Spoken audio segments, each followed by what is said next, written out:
Pois de novo estamos con todos vostedes, saudamos e lle damos a boa noite e a benvida a Dulcinea Aguín, presidenta de Abiturga, Asociación de Vivendas Turísticas de Galicia. Moi boa noite, benvida, señora Aguín, como estamos? Moi ben, moitas gracias pola invitación aquí. Boa noite a todos. Bueno, o pasado día 2, é dicir, fai 10 días, entraba en vigor un decreto que obliga os viaxeiros a facer un rexistro con moitos máis datos e aportar moitos datos, non? Como definiría este Real Decreto 933 do 21 sobre o rexistro de viaxeiros? E como lles afecta isto ao sector máis, posiblemente, dos máis pequenos ou máis pequeno que a un alquilador de unha vivenda turística?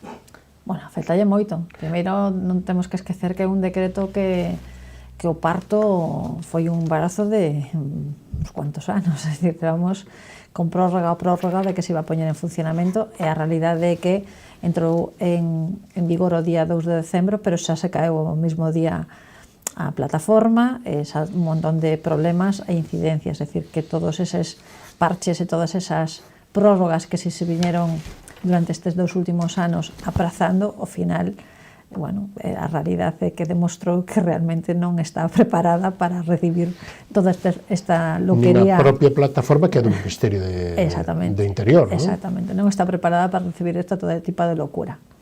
Despois, desde o punto de vista, hai 2 puntos de vista a ter en conta, non?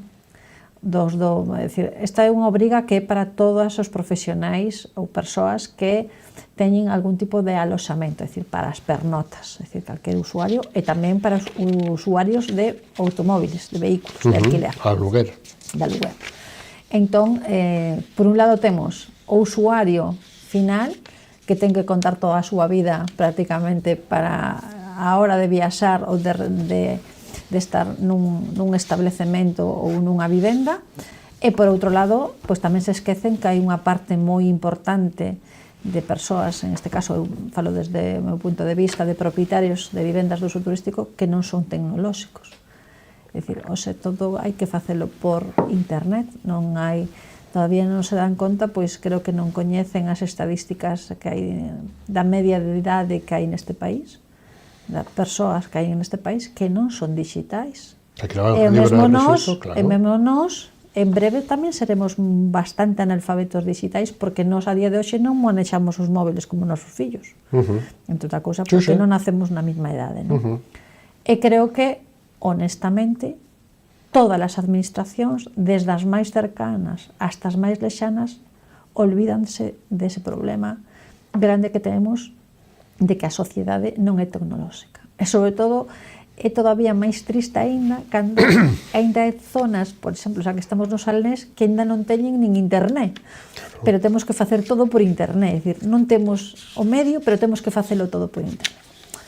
Honestamente, parecenos todo un pouco disparate, todo un pouco sacado de contexto, un control, pois, creemos que excesivo e sin bastante sentido, cando pois sería máis de acorde pois un rexistro normal, porque ao final aí estás facilitando unha cantidad de datos persoais que vais a estar nunha rede que non sabemos ao final en que vai a derivar todo este tipo de cousas, non?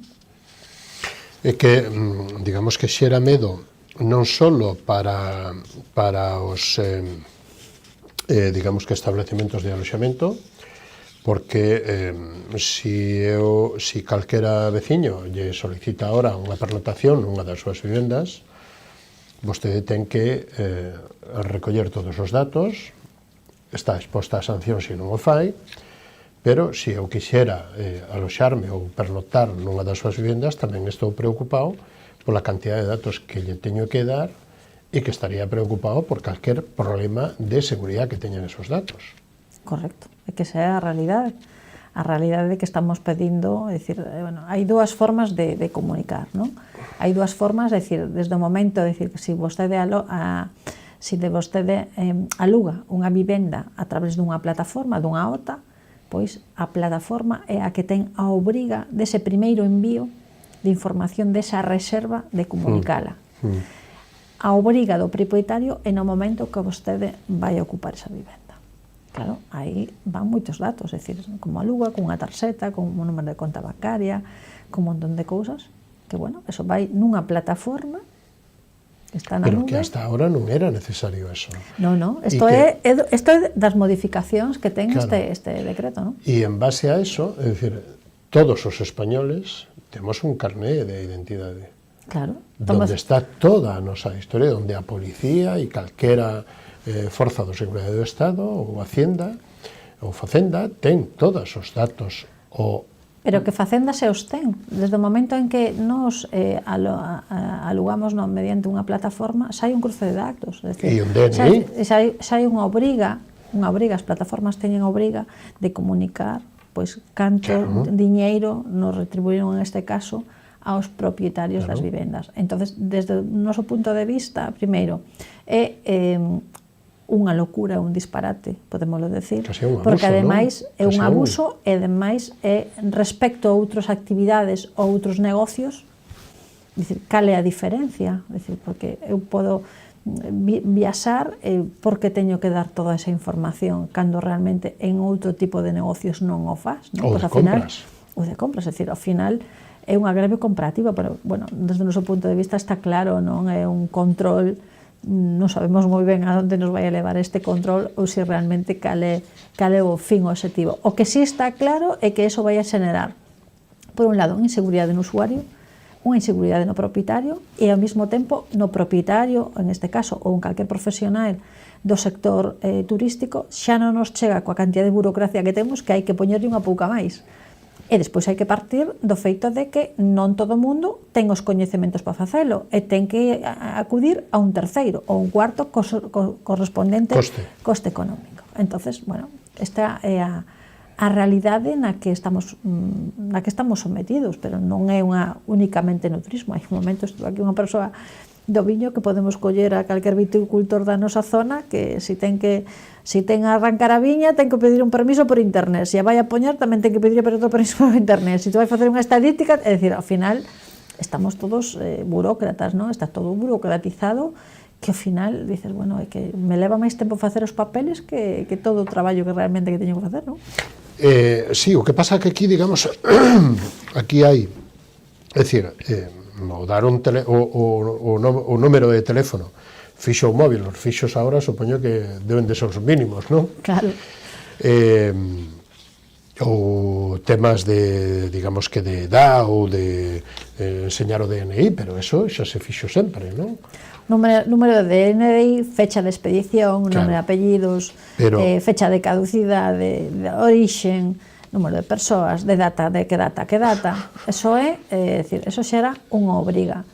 E ao final de todo isto, porque todo isto, xa estamos falando dos custos, estamos falando da inseguridade, estamos falando moita cousa.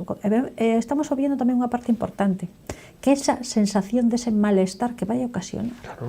Porque ao final tes un frente, tes un negocio, tes unha vivenda ou tes calquer, entonces ven un usuario, non ten por que coñecer esta aplicación deste decreto, nin tan siquiera ten que sabelo, aunque realmente, pois, cando está facendo unha reserva, está aceptando todo, pero que nadie lee, as condiciones e os términos e condiciones que ao final todo o mundo le pone la X, pero realmente nadie o lee, e ao final eso vai ser unha discusión, porque tengo que darle mi tarjeta, si yo ya la di a la plataforma, si yo, es decir, al final esto va a generar, pues a verdad, un malestar en momentos tensos, desde logo. E aparte de eso, bueno, xa non digamos que chegue un autobús a un hotel.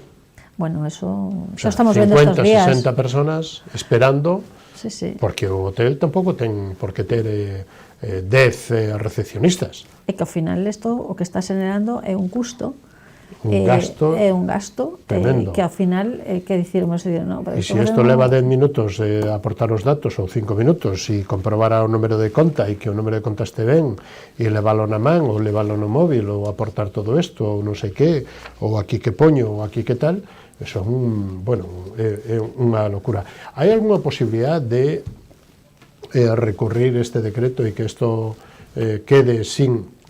Bueno, aquí o que se fixo durante todo este tempo, estes aprazamentos que se foi intentando, bueno, constanos que o Ministerio estou falando durante moito tempo co sector, bueno, a verdade non se chegou ao entendemento, porque ademais hai cousas que son absurdas en ese sentido, decir, vamos a ver, vostede ahora mesmo pode estar reservando unha vivenda pa xuño, pero non está reservando unha, está reservando 10, porque pode facelo, é dicir, non ten período de cancelación, ten un período de cancelación, eu podo reservar a miña, a súa, a outra, pero resulta que a mesma OTA está comunicando esa reserva ao Ministerio, pero resulta que dentro dun mes xusto antes de empeza a rechazar, entón hai que cancelar.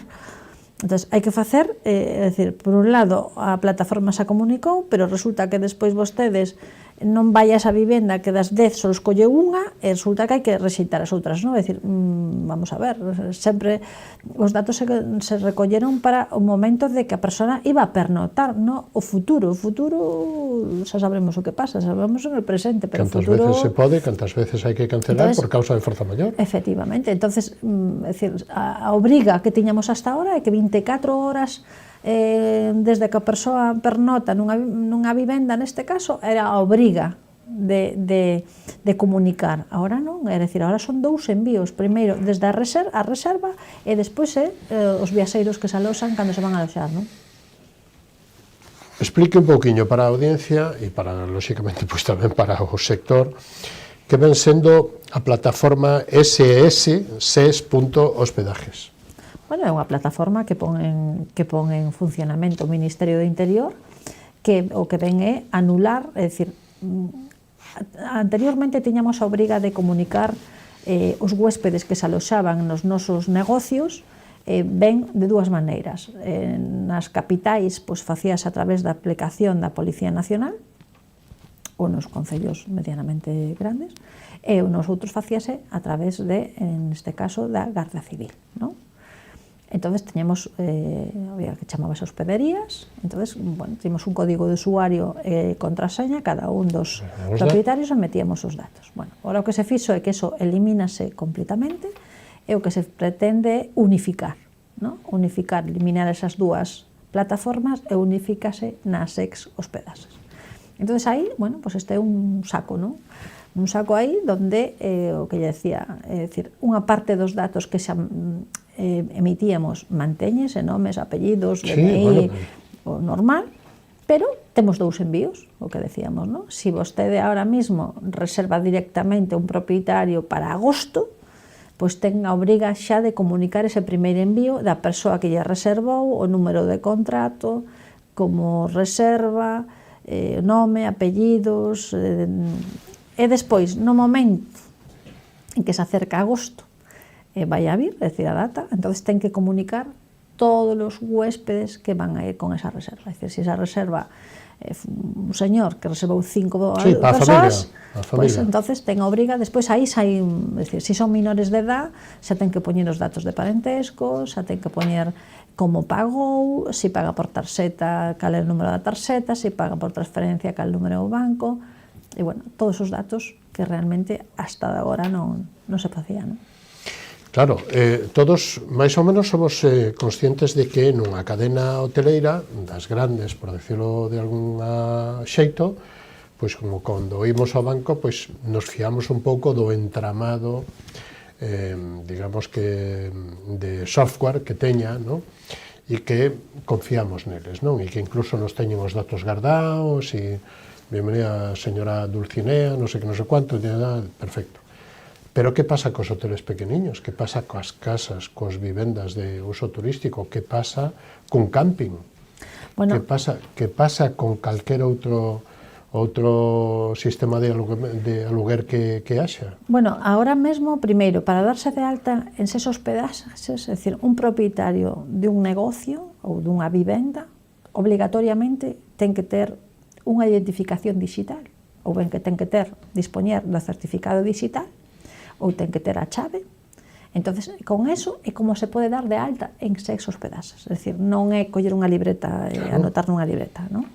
Entonces, unha vez que se dá de alta en SES hospedaxes, bueno, eso se genera un usuario, unha contraseña, que ao final non é papel físico o que vamos a ter, sino todo vai a estar archivado nesa plataforma. Todo virtual. Todo, é dicir, o que vai a facer é que unha persoa que se aloxa salvo que utilice pois algún medio tecnolóxico como pode ser un channel manager ou un PMS ou unha aplicación app que o vai a facer xa dunha forma directa, pero se o fai dunha forma máis manual, pois ten que ter unha tablet, ten que ter un ordenador, e así que veñen os clientes, pois ten que ir cubrindo directamente na plataforma os datos dos usuarios, e supostamente eles son os que, en este caso, se hospedases, son os que van a custodiar eses datos, non? Que sancións se expón un propietario? Bueno, ahora mesmo estamos no período de que estamos nesta adaptación, non? Nesta adaptación primeira, que además vemos que dá moitos erros e dá moitos problemas. E, bueno, vamos a ver como isto todo sempre ten unha transición, non? Que ao final nos levan ao donde eles queren, e, bueno, de momento de sancións, pero sabemos que é unha obriga, todas as obrigas legais teñen sancións, eso está claro. Estaría entre os 100 e os 30.000, non? Efectivamente. Dependendo se é leve, se hai un erro, se hai un tal, claro. Ou se é unha sanción grave que non leve algún dos datos, estaría xa entre os 601 e os 30.000. Exactamente, pero claro, aí tamén forman parte, bueno, pues moitas casuísticas, entonces temos que ir vendo como é o desenrollo, porque tamén é certo que teñamos algúns días, nos deron uns días de marxen de que se queríamos enviar algún tipo de bueno, como de se algunha queixa, algún defecto que veíamos que non funcionaba, e, bueno, pois sí que se mandaron cousas, e vamos a ver en que sale todo isto, que sale de todo isto, non? E que pode pasar se eu me nego a dar esos datos? A darlle todos esos datos a vostede? Se non quere ter problemas o propietario, que non se vai a poder aloxar. Isto é tan fácil. Nos ahora mesmo, desde a Viturga impulsando xornadas, onde estábamos concretamente en Redondela, que hoxe vamos a estar en Pollo, e claro, algún propietario me dicía, bueno, se veñen os huéspedes, mira, isto é unha obrigación legal, podennos gustar máis ou menos, pero o señor ten que saber que hai unha obrigación de lei, o feito de non coñecer a lei non te asime de non cumplila.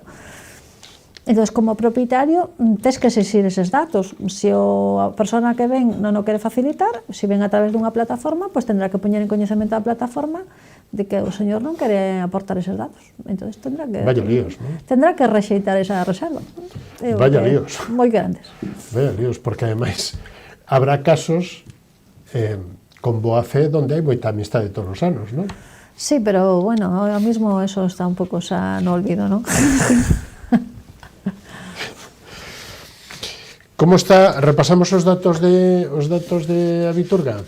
En Galicia, cantos somos? 22.800, andamos aí? As vivendas aí en torno a 20, xa está, operamos as 23.000. Sí. En la comarca do Salnés, xa somos... E a mes, en Vilagarcía se incrementou moito no último mes, ou despois do verán, ou algo así, non? Bueno, aquí temos varias cousas, é dicir, o que hubo tamén é certo que a raíz da nova lei de vivenda é dicir, os efectos da lei de vivenda xa os temos encima da mesa, que un deles foi primeiro a reducción de oferta de alugueiro de longa duración, que se reduce un 30%, e por outro lado un incremento na alta de vivendas de uso turístico, por si acaso, pero non se van a alugar, son vivendas que non se van a alugar, simplemente que están escapando pois desta lei de vivenda tamén, que ten os seus efectos, que é unha lei que pensa únicamente os estímulos se están dando únicamente o inquilino, pero non hai ningún estímulo para o propietario, nin tan siquiera hai unha garantía a la hora de alquilar, sobre todo cando o propietario ten que asumir a carga de vulnerabilidade, en este caso do inquilino, non? Que iso é un contrasentido. É un contrasentido, pero bueno, eu debo dicir unha cousa tamén, que nos cansamos por activa e por pasiva, e escoitamos a moitísimos asentes sociais que falan en contra da lei de vivenda, pero ainda non coñezco ningunha iniciativa en ningún sitio que digan, oiga, mire que esta lei está demostrado que non funciona, oiga, que esta lei ten que ter unha serie de obrigas e dereitos tanto pos propietarios como os inquilinos, esta lei hai que modificala, retirala ou facer outra. Eu ainda non escoitei esa proposta de ninguén. Todo o mundo falamos, pero a realidad é dicir, está sendo un problema, sí, porque reduxo a oferta un 30%. As estímulos só se están dando para a demanda, non se están dando para a oferta, cando hai parque inmobiliario suficiente para dar cabida a esa demanda. Todas as restriccións que se establecen sempre levan un efecto, e ese efecto é o incremento do precio. Estámoslo vendo. Entón, eu me pregunto... Cada vez que se retira do mercado hai menos oferta. Aquí no Salnés, que temos pois, representantes no Congreso dos Diputados, pois me gustaría... De todos os signos. De todos os signos. Eu non coñezco a ningún representante que dixese, oiga, mire, pois hai que presentar iniciativas ou a nivel municipal ou a nivel autonómico, pois hai que retirar esta lei, que esta lei está generando un dano incalculable. Primeiro, aos propietarios porque non confían e non queren poñer as súas vivendas en alugueiro, e os inquilinos porque non teñen oferta para poder alugar. Entonces, é un problema de vivenda, hai un problema, pero tamén hai que buscarlle unha capacidade de xestión e buscar solucións, pero aquí o máis fácil é pois culparnos a outros de todos os males, non? Claro, pero o propietario dunha vivenda ou de 5 vivendas ou de 10 vivendas non pode asumir a responsabilidade de a xente que necesita unha vivenda, terá que ser o Estado. Pois eso que nos levamos insistindo, porque ademais o que está claro é que neste país, é dicir, os propietarios das vivendas que se alugan son pequenos propietarios, de que teñen unha a dúas vivendas. Eso é o 85% de a oferta de aluguer en España está en máis de pequenos propietarios. Para sacar unha rentiña. Para iso se aforrou o abuelo, aforrou mamá ou papá, e, bueno, pois temos a casa da abuela ou temos o piso de non sei que, e entonces, bueno, pois alugamos. Pero claro, o aluguer ahora ten medo, porque se o inquilino non paga, eu teño que seguir pagando todo. Exactamente. E non só eso, ademais, eu teño que demostrar... E se me rompe, e se me destroza, e se me non sei que, e é insolvente... ten que se facer cargo o propietario, e non só eso, a carga da prueba eu teño que demostrar como propietario que eu son insolvente. Ao final acabou a ser insolvente, acabou a ser vulnerable son eu, porque se eu teño que seguir pagando os gastos desa vivenda e resulta que era un complemento para a miña economía familiar, pois ao final a que me estou volvendo vulnerable son eu. Bueno, pois isto é un modelo de sociedade, é dicir, cando algo non funciona, en este caso, esta lei non funciona, e non porque a digan os propietarios, sino porque a dicen os administradores de fincas, porque dice todo, é dicir, está testado de que non funciona, e sobre todo cos datos que obligou a reducción de oferta nun 30%, oiga, cando algo non funciona, se modifica ou se elimina, e se hace unha nueva, pero non, que se ve que isto non é unha cousa que non... Bueno, pero que incluso se está potenciando e se está alimentando a que surxan, a que se generen, a que se mencionen que hai plataformas a favor de, non? Bueno, bueno, a ver, hai días que lee moitas cousas, é dicir, a mí me produce tristeza, sobre todo, non? Me produce tristeza porque, ademais, mira, cando, por exemplo, aquí o vemos en algún lugar, pois non moi leixano aquí, non? Pois que hai movilizaciones en contra, porque ademais, mira, cando, por exemplo, aquí o vemos en algún lugar, pois non moi leixano aquí, non? Pois que hai movilizaciones en contra do turismo, dices tú, madre mía, en contra do turismo. Aquí temos os datos da comarca do Salnés do mes de novembro, de que hai 5.000 persoas que están buscando emprego, e sobre todo veuse ese aumento de paro concretamente cando finalizou a temporada, e dices tú, madre mía, pero como é posible que a xente se poña en contra do turismo, que o turismo nos dá de comer a todos, de unha forma directa ou indirecta, a todos nos dá de comer o turismo.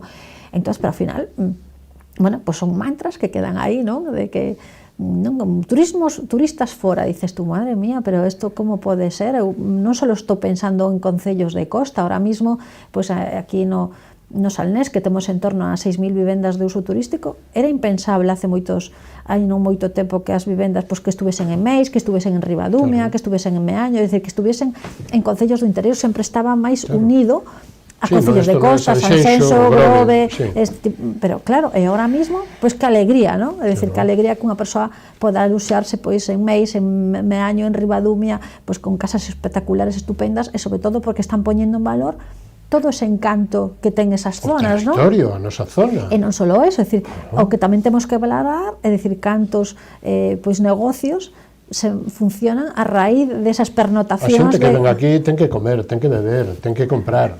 Entonces dices tú, como é posible? Pois é posible, sobre todo cando se leva traballando moitísimos anos precisamente para chegar pois, a unha situación, pero seguimos sendo un destino moi estacional. Somos un destino de que chega o 10 de setembro o caen a cerrar as persianas. Entonces, bueno, que porque temos un mes, 45 días máis xente bueno, ese é un problema. Dices, bueno, isto triste, penoso, a verdad. E aparte deso, algún concello axuda subindo a taxa do lixo ou quer axudar subindo a taxa do lixo de unha maneira que vostedes consideran desproporcionada? E un concello daqui da comarca, hai un, non?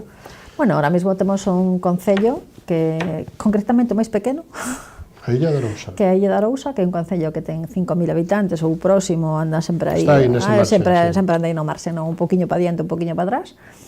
E que pasa un propietario que teña unha vivenda na Illa de Arousa, que ahora mesmo hai 225 vivendas de uso turístico, pois está pagando unha tasa de 104 euros ao ano a casi unha de 500. E ademais, é dicir, é igual que a vivenda teña un dormitorio como que teña 5. A tasa é a mesma, é dicir, é o mesmo lixo. Entonces, claro, nos o que vemos, isto está claro que é un posiciona que estamos en contra. 25. A Illa de Arousa, que a de parte deso, pois non ten hoteles, non é a Illa da Toxa. Ten un hotel. Por eso non é a Illa da Toxa. Ten un hotel, 3 campings. Entonces, 200 vivendas que poden ser 200 familias ou 200 turistas é unha masificación. Bueno, pois é que aquí o plantaxamento sempre é o mismo, non? Que paguen eles e... Pero que a pregunta, é dicir, podemos facernos a inversa, non? É dicir, unha vivenda de uso turístico na illa, pois ocúpase 40 días ou 45 días ao ano. Pero paga a tasa de lixo todo o ano. Pois entonces, en comparación, pois unha vivenda que está todo o ano, un agravio comparativo. Un agravio comparativo. Si facemos a media das tasas que se paga por persoa, pois a unha propietaria dunha vivenda de uso turístico, unha vivenda de 4 plazas, sale ya 94 euros plaza, mentres que outro tipo de figuras está en 8 euros, 9 euros. Entonces, onde está a xusticia tributaria? E despois, ao mesmo tempo, desta maneira, sería un servicio co que se gañaría cartos. Os servicios públicos non son para gañar cartos, son para dar servicios. Como moito hai que cubrir os custos. Que van a facer como asociación para defender aos propietarios de estas vivendas que se atopan nesta situación? Bueno, nós estamos facendo, é dicir, por parte de Abiturga, bueno, pues estuvemos asesorando tamén a todos os propietarios, presentaron as súas alegacións, ahora mesmo están en un período de recolla de firmas, solicitaron un pleno extraordinario, sobre todo porque o que estamos pedindo é que se retire ese padrón fiscal, claro, que teñen en vigor e que fagan un de acorde pois a realidade e do tipo de loxía de vivenda, porque nós non somos negocios, non somos actividades económicas, somos o que somos, son alugueiros de curta duración. Entón, somos, ben o decreto, para darnos de alta, no decreto, unha das características é que temos que estar en uso residencial, é dicir, somos compatibilizados. Entón, bueno, vamos a ir vendo todo este período, pero o que ten claro a Abiturga desde o momento cero, así o estamos facendo en Santiago, é dicir, nós vamos a defender sempre os intereses dos propietarios. Creo que somos unha asociación que se pode falar con nós, podemos chegar a entendimentos, podemos chegar a acordos, pero que non podemos chegar non podemos estar de acordo en abusos, en locuras, en ese tipo de cousas. E independentemente de que chegado o seu momento, pois que haya que falar pois do modelo turístico, que nadie quere falar deso. Porque claro, falar dun modelo turístico dun concello implica moitas cousas. E hai que tomar decisións. E sobre todo tes que ter claro onde estás e a onde queres ir. Entón, eu o que vexo é que aquí se toman as iniciativas, pero modelo, e o que se quere non coñezo. Eu non vexo claramente, non, mira, pois noso obxectivo queremos, pois apostamos máis por un turismo de calidade, é dicir, non sei, é que non descoñezco completamente, e ademais cando levas datos, porque o que máis nos choca cando nos reunimos, sobre todo con ayuntamientos que queren levar este tipo de iniciativas, que levas información e levas datos encima da mesa, e lle pides sempre o mismo, dice, a mí me gustaría saber que un concello que faga un estudio do impacto socioeconómico que deixa o turismo que pernota, non o que pasa, o turismo que pernota, canto é o impacto socioeconómico, porque claro, unha vivenda, non, es que os propietarios non pagan impuestos, non, perdone. Hai propietarios que teñen vivendas de uso turístico que, con salarios medios que pagan máis dun 30% de IRPF. Punto número 1. Segundo punto, o emprego todo o que xeramos, porque son casas que hai que telas pintadas, necesitas carpinteiro, fontanero, electricista, lavandería, empresas que te fan reparación, etc.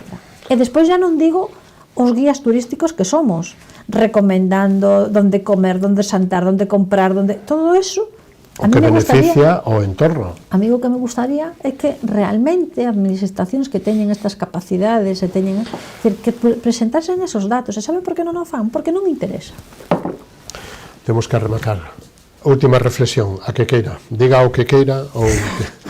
Bueno, eu o que quero decir é que por parte, como representante dos propietarios das vivendas de uso turístico de todo Galicia, pero aquí concretamente estamos nunha comarca, na comarca de Galicia, onde se concentra o maior número de vivendas de uso turístico.